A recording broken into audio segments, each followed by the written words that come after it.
Ahora viene a decir no se llega a fin de mes. Bueno, digo, que además convengamos que está claro que la frase, digamos, suena muy interesante, digamos, para ponerse sensiblero, ¿sí? Y es muy interesante porque si fuera cierta, ustedes tendrían que caminar por la calle y tendría que estar llena de cadáveres. Es decir, alguien se puso entonces a pensar en serio, digamos, esa pelotudez.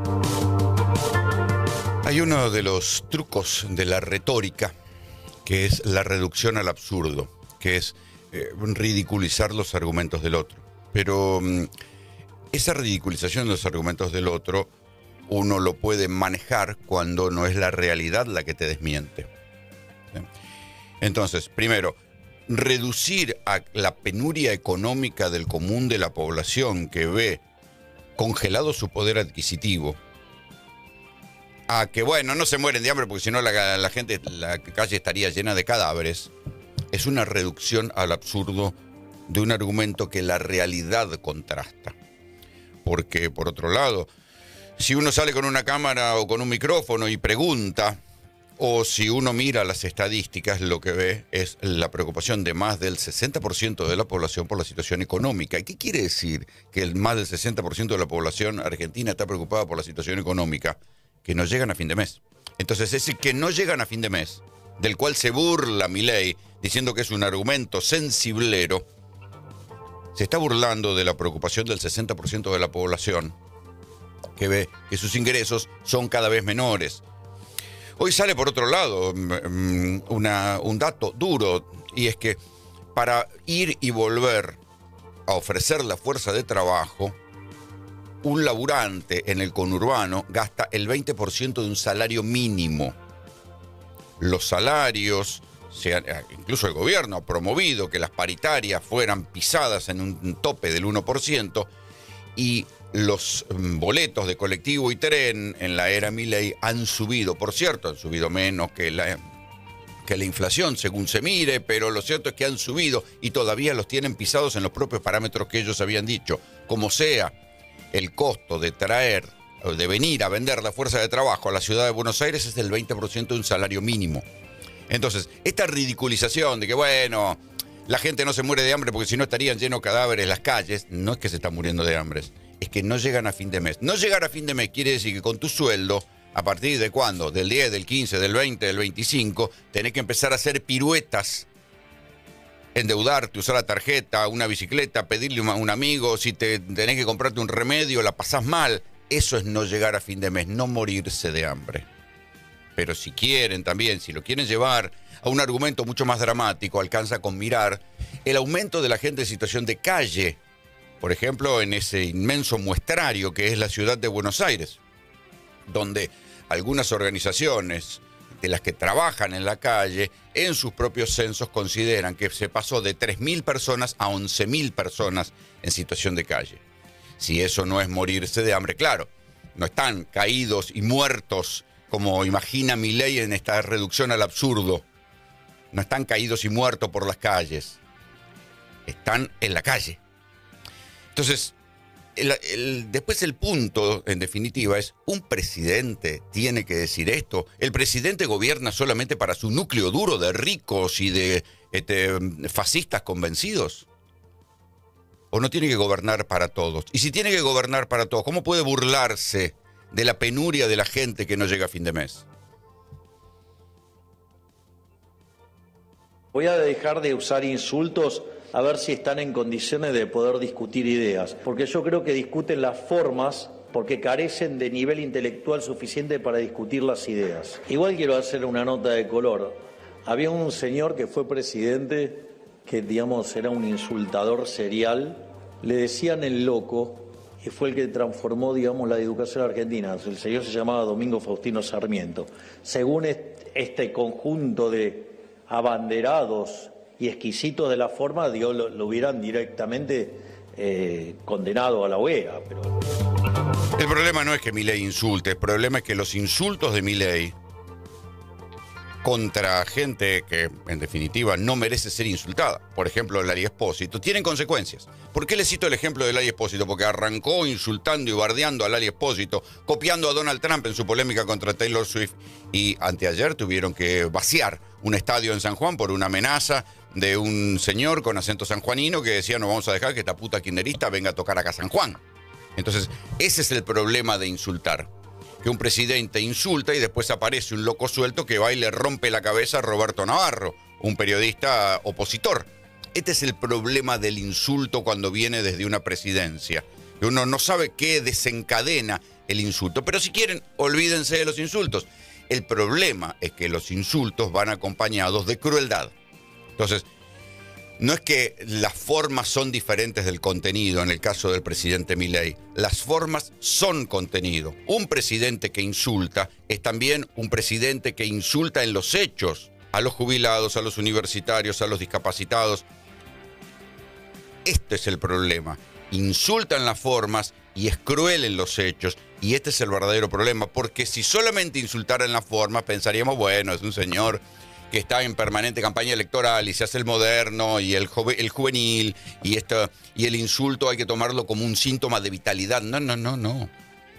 El problema es que insulta para tapar, para callar, para que no puedan hablar sus críticos. ¿Y qué le critican sus críticos? Bueno, algunos economistas, por ejemplo, a los que insultó durante todo este año, le digo incluso economistas liberales, a los que llamó econochantas, mandriles, tuvieron razón y el dólar se tuvo que devaluar. Acuérdense lo que pasó nada menos que con Domingo Cavallo, que hasta hacía 10 minutos era el mejor economista y el mejor ministro de Economía de la historia argentina, y sin embargo, cuando Cavallo dijo, en función de lo que decía el Fondo Monetario Internacional, que el tipo de cambio en la Argentina estaba atrasado y que el dólar estaba barato, no solo lo maltrataron en público, sino que además le echaron a la hija de un cargo diplomático. ¿Qué tenía que ver la hija con esto? Nada. La echaron igual solo porque Cavallo había criticado el tipo de cambio. Cavallo tuvo razón, el tipo de cambio estaba atrasado y todavía lo tratan de sostener para que no se vaya más arriba, porque todos sabemos que el dólar está barato y que este es un ciclo de plata dulce. A todos ellos los insultó. Entonces el problema con el presidente no es el insulto. Ojalá el insulto fuera un insulto testimonial, como parte de la polémica, como parte del énfasis. El problema es que el insulto viene acompañado de persecuciones, de palos de gases lacrimógenos, de recortes a los discapacitados, de recortes a los jubilados.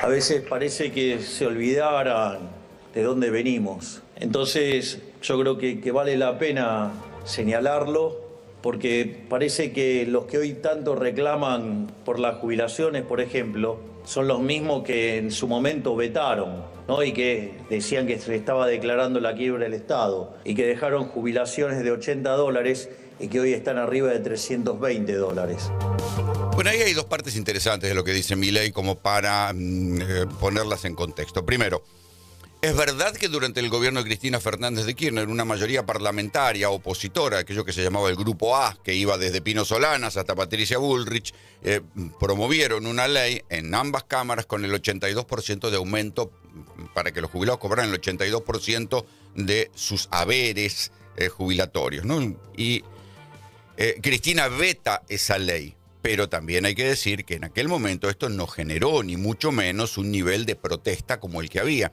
Y es más, acuérdense, si uno mira la película completa, que después, cuando llega al gobierno Mauricio Macri y le empezaron a subir las tarifas y a bajar los medicamentos a los jubilados, los mismos jubilados decían, bueno, antes por ahí ganábamos menos, pero teníamos ingresos indirectos a través de los subsidios de tarifas y a través de los subsidios a los medicamentos. Y eso fue lo que intentó restablecer Alberto Fernández y volvió a cortar Javier Milei. Promovió los aumentos de tarifa y promovió el recorte de los medicamentos. Entonces, lo que hay que decir es que es verdad que también las jubilaciones en algún momento del peronismo llegaron a estar en $80, pero el problema no es el costo en dólares que tiene que tener una jubilación. Ese es un indicador. El problema es el poder adquisitivo de esa jubilación. ¿Qué se compra un jubilado con su jubilación? Si los alimentos se encarecen en dólares, porque este es un ciclo de plata dulce, es decir, dólar barato, si además los medicamentos que daba el PAMI los recortaron y cada vez más jubilados tienen que comprarse de su bolsillo sus propios medicamentos, y si además las tarifas se encarecieron, indudablemente el poder adquisitivo de los jubilados bajó en la era Milei. Después, él la puede contar con sus estadísticas, con sus insultos, con sus, todas esas muletillas que él utiliza en el medio de las frases cuando se siente inseguro de lo que está diciendo, podrá disfrazarlo como sea. Pero lo cierto es que el poder adquisitivo de los jubilados en la era Milei se achicó cuando uno lo contempla en serio. Si uno lo mide en dólares parece que subió, pero si uno lo contempla en el poder adquisitivo real, cuando le recortaron los medicamentos y le subieron las tarifas, el poder adquisitivo bajó. Acá también quiero hacer una nota de color y de optimismo respecto a lo que viene electoralmente.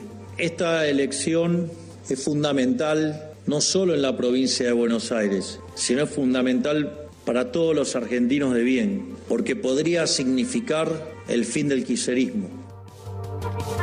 Bueno, está hablando de la elección del 7 de septiembre en provincia de Buenos Aires. Es un argumento que ya utilizó varias veces, pero le agrega el de los argentinos de bien. O sea, quiere decir que los que no votan a Milei son argentinos del mal. Este es el mundo caricatura, el mundo River Boca que tiene Milei en la cabeza, ¿no? O sea, los que lo votan a él son argentinos de bien, los que no lo votan a él son argentinos del mal, pero él tiene que gobernar para todos, o sea que él está gobernando para una parte de los argentinos del mal. En fin, un razonamiento que en términos de política, y se supone que un presidente tiene que tener categoría sofisticada de política, no resiste el menor análisis. Es verdad que también la elección en la provincia de Buenos Aires va a ser importante para el kirchnerismo. ¿Por qué? Porque es el único lugar donde el kirchnerismo ha quedado vivo.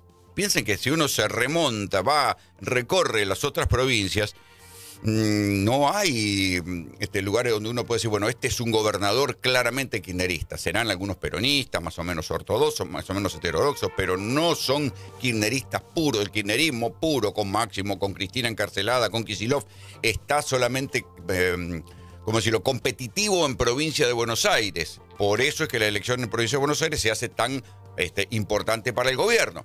Se verá si desdoblar la elección para el propio kirchnerismo fue un acierto o un error, o fue un momento en el cual Kicillof estaba preso de su interna con Cristina, igual que le pasó a Alberto en su momento, que estaba preso de su interna con Cristina y no vio que lo venían a devorar de afuera. De todos modos, las encuestas recientes, por ejemplo, hablan que en la tercera sección electoral estaría ganando el peronismo, porque la candidatura de Bondarenko, el que va a pelearle ahí el título a la vicegobernadora Verónica Magario, no estaría despegando. Hay que ver qué pasa, todavía falta un poquito más de un mes para llegar a ese momento de la elección. Claro, también hay que decir que va a ser muy complicada, una campaña electoral muy complicada, donde el candidato Bondarenko de La Libertad Avanza acaba de saberse que está usurpando un terreno en La Plata y los legítimos herederos están pidiendo que se lo devuelva. Es difícil un hombre que quiere ser el candidato de la seguridad que esté usurpando un terreno en una provincia donde justamente, y hay que decirlo con una política bastante laxa de parte del gobierno de Kicillof y de la justicia, uno de los grandes problemas son las usurpaciones de tierras. Esta es la política comercial que no es abusiva, que tienen que emplear las empresas. Quieren vender, bajen los precios. La gente ya no necesita ir tanto al hipermercado a hacer la compra quincenal, mensual, porque no nos olvidemos que en el gobierno anterior usted cobraba su sueldo y al otro día le aumentaba la mercadería, entonces más pronto que ligero, usted iba y hacía la compra fuerte, llenaba la heladera, llenaba la alacena y de esa forma un poquito le ganaba la inflación. Ahora, ¿para qué? Si yo le estoy diciendo que hace 60 días que no cambia un precio. Ahí lo tienen a Fernando Sabore, que es presidente de la Federación de Almaceneros de la provincia de Buenos Aires, que está diciendo, bueno, ¿van a pasar o no van a pasar los precios, los aumentos de las listas que están llegando? El dólar se devaluó la semana pasada un 13%, las empresas empezaron a mandar aumentos en sus listas de entre el 3, el 4, el 5, hasta el 9%. Desde el gobierno dice, no, el propio ministro de Economía, a través de su secretario de Comercio, al estilo kirchnerista, ¿no? Está diciendo, no convaliden aumentos de más del 3-4%. ¿Cómo? ¿No era que el libre mercado lo regulaba todo? Bueno, todas esas cosas van quedando en el cajón del olvido. El presidente Milei necesita que la inflación no se le dispare en los alimentos, por supuesto porque vienen las elecciones, y entonces está diciéndole a las empresas, por favor, no pasen todo a precios, y les está pidiendo a los supermercados que no acepten listas con más del 4 o 5% de aumento y que no convaliden aumentos del 9%. ¿Qué es lo que va a pasar? Lo que pasa siempre. Los supermercados van a hacer un acting y van a decir, rechazamos estas listas por estos aumentos. Un día, 2 días, 3 días, una semana. A la semana siguiente, cuando se haya pasado la espuma, los aumentos van a empezar a hacer, o lo dividirán en 2 veces, los aumentarán en 4 en una y después 5 en otra, porque esto es la Argentina. Y si el dólar se mueve, después, en tarde o temprano, esas cosas pasan a precios. Y si no, vayan a contárselo a la gente que está alquilando casas, departamentos en dólares. Tal como se esperaba, fue menor cantidad de gente y menor impacto económico que en el año 2024. Era esperable, quizás fue mejor de lo que esperábamos, pero igualmente es una caída del 10,9% en cantidad de turistas que viajaron por el país, y un impacto inferior al 2024 en 11,2%. El impacto total económico fue de 1,5 billones. Él lo tiene a Salvador Femenía, un vocero de la CAME, confirmando lo que contábamos ayer, un 11% de caída en el turismo interno. Y también hay que decir que esto venía contra un año malo, que fue el 2024, y contra ese año malo volvió a caer un 11% más. En definitiva, no se entiende todavía por qué las cámaras empresarias, la Unión Industrial Argentina, la Copal, todos dicen, no, pero bueno, hay que mantener el optimismo cuando las ventas se le siguen cayendo como un piano. Ahí está el contraste, ¿no? Abrimos esta sección contando el optimismo de Milei, diciendo que bueno, que los sueldos han aumentado, que hay actividad económica, que es una exageración decir que la gente no llega a fin de mes. Y por otro lado, el contraste de la economía real, lo que se viene, el pase a precio de la devaluación del dólar y la regresión en el turismo. 11% menos turismo interno, por supuesto, afuera lo que pudieron, se fueron.